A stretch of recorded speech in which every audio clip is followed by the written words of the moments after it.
नमस्कार दोस्तों। अब तक आपने ये जरूर सुना होगा कि चीन ने भारत को चारों तरफ से घेर लिया है।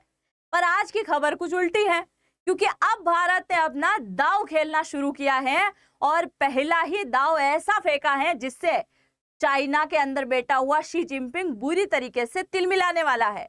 क्योंकि जहां से चाइना का 80% माल गुजरता है, वहीं अब आपको भारतीय नौसेना गश्त करती हुई दिखाई देने वाली है। यानी चाइना के अंदर जाने वाले एक एक जहाज के ऊपर भारत पूरी तरीके से नजर रखने वाला है। दूसरा, भारत ने अब उन देशों के साथ में रिश्ते बनाना शुरू कर दिया है और खास करके उन देशों को ढूंढना शुरू कर दिया है जिनके साथ में चीन का तनाव है, और उन देशों के साथ में भारत रक्षा डील भी कर रहा है, जिससे क्या होगा, उनके वहां पहुंचेगी हमारी ब्रह्मोस, और भारत के आस पड़ोस में फैला हुआ चाइना और चाइना के आस पड़ोस में फैले हुए दुश्मन, उन सब के पास आपको क्या दिखाई देगा? केवल और केवल ब्रह्मोस ही दिखाई देने वाली है। तो आज के इस वीडियो में हम चर्चा करने वाले हैं कि ऐसा कौन सा दांव भारत ने खेला है।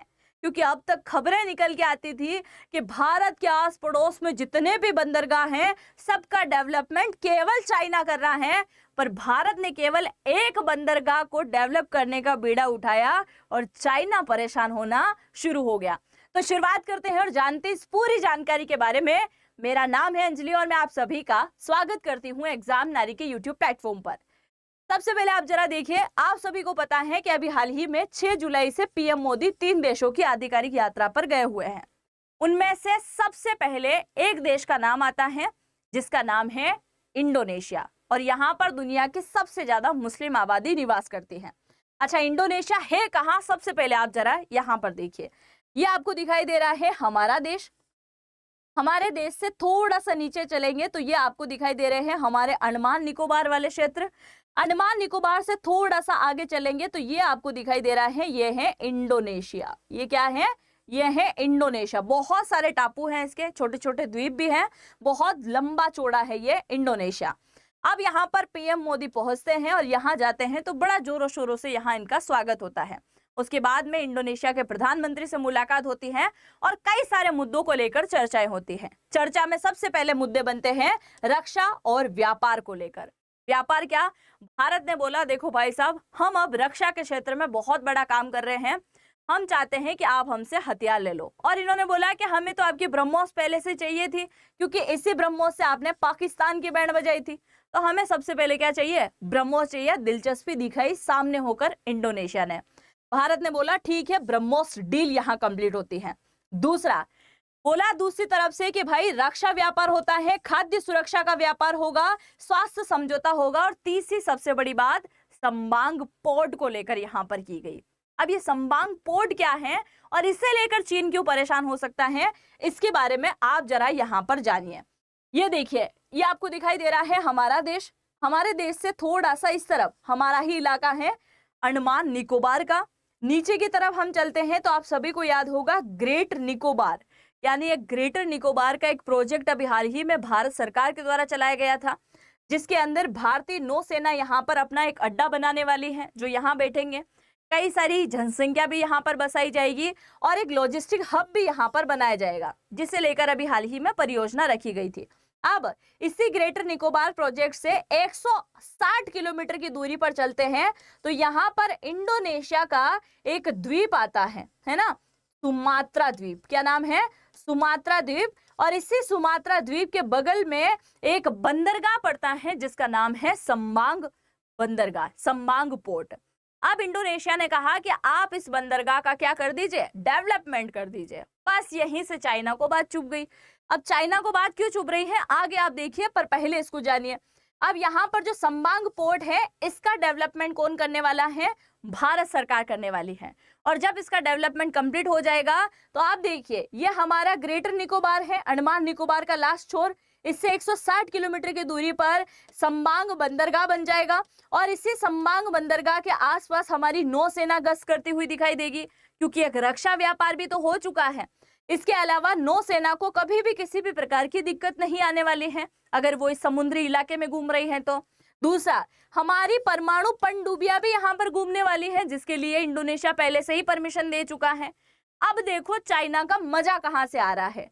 ये देखो, भारत है, भारत से नीचे की तरफ चलेंगे तो ये रहा इंडोनेशिया, ये रहा मलेशिया, और इंडोनेशिया और मलेशिया के बीच होकर एक रास्ता निकलता है जिससे हम क्या कहते हैं, मलक्का स्ट्रेट कहते हैं। मलक्का जल डमरू मध्य भी इसे कहा जाता है। यानी भारत के इस छोर में अगर हम चलें, देखो मैं इसको वर्ल्ड मैप में आपको समझाती हूँ, अगर इस छोर से चले तो ये है ईरान, जहां से दुनिया भर का तेल कौन खरीदता है, केवल और केवल चाइना खरीदता है। तो ये जो तेल है ये कहां से निकलता है, अरब सागर में होते हुए, ये हमारे हिंद महासागर में होते हुए, हमारे ग्रेटर निकोबार के पास में होते हुए, इसी मलक्का स्ट्रेट से होते हुए 9 डेज को यानी कि साउथ चाइना सी को क्रॉस करते हुए चीन के अंदर इंटर करता है। अब क्या हो रहा है, इसी वाली जगह से चाइना क्या करता है, अपना 80% व्यापार करता है, यानी अपने कंटेनर यहां से गुजारता है। अब जब यहां से होकर चीन निकलेगा और इस इंडोनेशिया के साथ भारत के अच्छे रिश्ते होंगे, यहां हमारी नौसेना गश्त करने के लिए बैठी होंगी संबांग पोर्ट के ऊपर, तो सोचो चाइना के ऊपर किस प्रकार की चीजें बीतने वाली हैं। क्योंकि चाइना परेशान होगा कि नहीं होगा, क्योंकि उसने भारत को घेरने के लिए बांग्लादेश का मोंगला पोर्ट ले लिया, म्यांमार का क्योक्युब ले लिया, श्रीलंका का हम्बन टोटा ले लिया, मालदीव को कर्जे में डुबा दिया, और यहाँ तक कि ग्वादर पोर्ट पाकिस्तान के अंदर बना दिया। तो ये तो चारों तरफ से घेर रहा है, और भारत ने एक ही बार किया। वो कहते हैं ना कि 100 सुनार की और एक लोहार की, वही वाली बात यहाँ पर है कि भाई साहब इतने टाइम से चाइना परेशान कर रहा था और भारत की एक हथौड़ी पड़ी, उसमें इसको समझ में आ गया। तो यहाँ से अब इसके जहाज निकलेंगे तो इसके ऊपर कौन निगरानी करेगा, भारत पूरी तरीके से निगरानी यहाँ पर करने वाला है। अब सवाल ये निकल के आता है कि इंडोनेशिया इतनी आसानी से भारत के पक्ष में कैसे आ गया। वो चाइना से भी तो हथियार खरीद सकता था, भारत से ही हथियार क्यों खरीद रहा है, और अगर भारत से हथियार खरीद रहा है तो वो भारत को इस पोर्ट तक आने के लिए परमिशन क्यों दे रहा है, क्योंकि हमारे पोर्ट तो और इसके पोर्ट के पास में ज्यादा दूरी है नहीं, ये क्यों आने दे रहा है, जबकि इसके रिश्ते तो चाइना से भी अच्छे होने चाहिए। तो आप जरा इंडोनेशिया और चाइना के बारे में सुन लो। अब आप जरा यहाँ पर देखिए, अगर हम बात करें तो ये आपको दिखाई दे रहा है इंडोनेशिया, और यहाँ एक 9 डेज लाइन गुजरती है, एक 9 डेज लाइन ये वाली, इसके ऊपरी क्षेत्र में कौन शुरू होता है, चाइना का भाग शुरू हो जाता है। चाइना और इंडोनेशिया के बीच में रिश्ते ऐसे हैं कि ना तो ये अच्छे दोस्त हैं और ना ही अच्छे दुश्मन हैं, यानी इनकी दोस्ती भी नहीं है तो इनकी दुश्मनी भी नहीं है, पर कभी कभी तनाव बड़ा ज्यादा रहता है। तनाव किस वजह से रहता है आगे मैं आपको बताऊंगी। पर अब आप देखो कि इंडोनेशिया को भी अपना गुलाम बनाने की कोशिश कर चुका है चीन, और ये बात भारत भली भांति भाप चुका था, इसलिए भारत ने पहल करके इंडोनेशिया के साथ में हाथ बढ़ा लिया। अब आप देखो, चाइना काफी टाइम से इस इंडोनेशिया के अंदर डेवलपमेंट करने में लगा हुआ है, इसके बंदरगाह के अंदर भी निवेश करना चाहता है, यहाँ तक कि इसकी रेलवे लाइन इसने बनाई है, सड़कें इसने बनाई हैं, और कई प्रकार का समझौता इंडोनेशिया के साथ में कर रखा है। पर उसके बाद भी इंडोनेशिया खुश नहीं है चाइना से। खुश क्यों नहीं है, क्योंकि ये वाला जो इलाका आपको दिखाई दे रहा है, नाटून वाला इलाका, ये इंडोनेशिया का इलाका है, ये मलक्का स्ट्रेट, इसके नीचे इंडोनेशिया, ये यहाँ तक इंडोनेशिया। अब आप सभी को पता है कि हर एक देश की अपनी समुद्री सीमा होती है, अगर उसके आसपास कोई समुद्री पानी वाला भाग है तो इंडोनेशिया का भी समुद्री भाग होता है, क्योंकि हर देश का 200 मील तक कहीं ना कहीं अपना हक होता है कि भाई साहब यहाँ तक हमारा समुद्री सीमा है।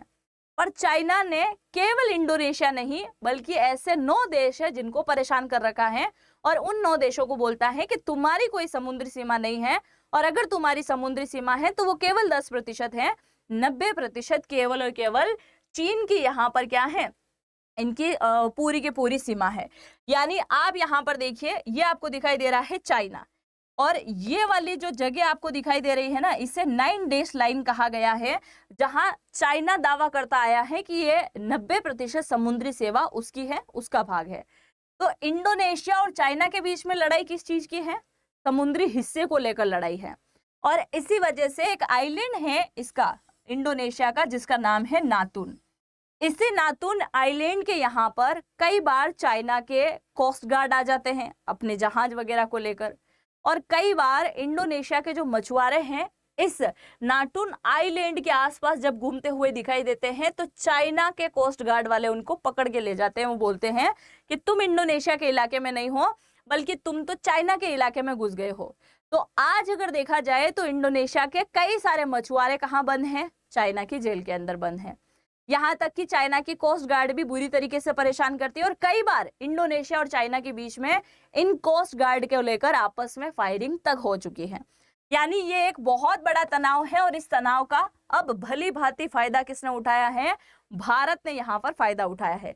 अब आप देखो, ये आपको जितने भी रेड पॉइंट दिखाई दे रहे हैं, रेड पॉइंट, इन सब इलाके में भारत क्या कर रहा है? पकड़ बनाने की कोशिश कर रहा है कि भाई साहब हमारे आसपास कौन घूम रहा है? चाइना घूम रहा है। और इस वजह से भारत ने केवल इसी मलक्का स्ट्रेट के ऊपर वार किया, जिसकी वजह से चाइना की कमर टूट सकती है, क्योंकि जब भी युद्ध होगा, जब भी तनाव होगा, भारत यहाँ पर आकर बैठ जाएगा। अब दूसरी बात के बारे में हम यहाँ पर चर्चा कर लेते हैं।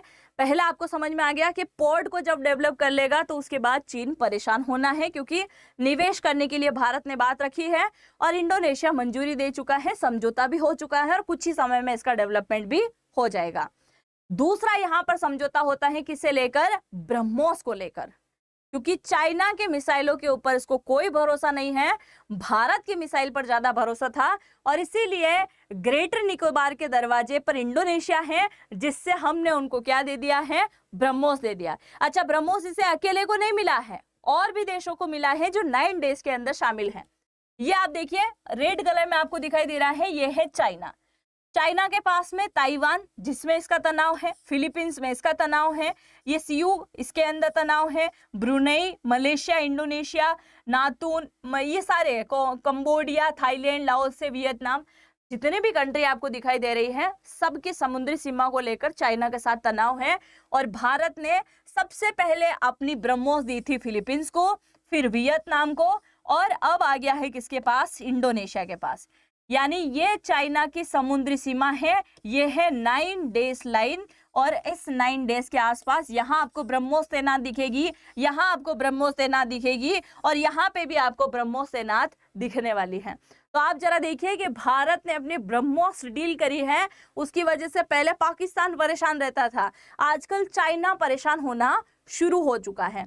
तो अभी आपको क्या लगता है, क्या ये संबांग पोर्ट का डेवलपमेंट भारत को जल्द से जल्द कर देना चाहिए, ताकि युद्ध के समय में जब भी चाइना भारत को आंख दिखाने की कोशिश करे तो भारत बोले आंखें जरा नीचे रख, क्योंकि उस तरफ भी निगरानी कर ले कि जिस तरफ हम आके बैठे हैं और हमारी नौसेना वहां पर गश्त करती हुई आपको दिखाई दे रही है। अब आप जो भी सोचते हैं अपनी राय को मुझे जरूर से कमेंट सेक्शन में लिखिएगा, और इस डील के बारे में, स्पोर्ट के बारे में जानकर आपको क्या फील हो रहा है जरूर से लिखिएगा, और चैनल पर पहली बार आए हैं तो सब्सक्राइब भी कीजिएगा। और अच्छा, आप मुझे अगर इंस्टाग्राम पर फॉलो करना चाहें तो मेरी आईडी आपको मिलेगी अंजलि वॉइस के नाम से, है ना। आप मुझे अंजलि, यहाँ थोड़ा सा स्पेस रखना है आपको, अंजलि लिखने के बाद स्पेस, फिर वॉइस आपको लिखना है, जिससे आपको मेरी आईडी आसानी से मिल जाए। मिलता है नेक्स्ट वीडियो में, तब तक के लिए जय हिंद, जय भारत।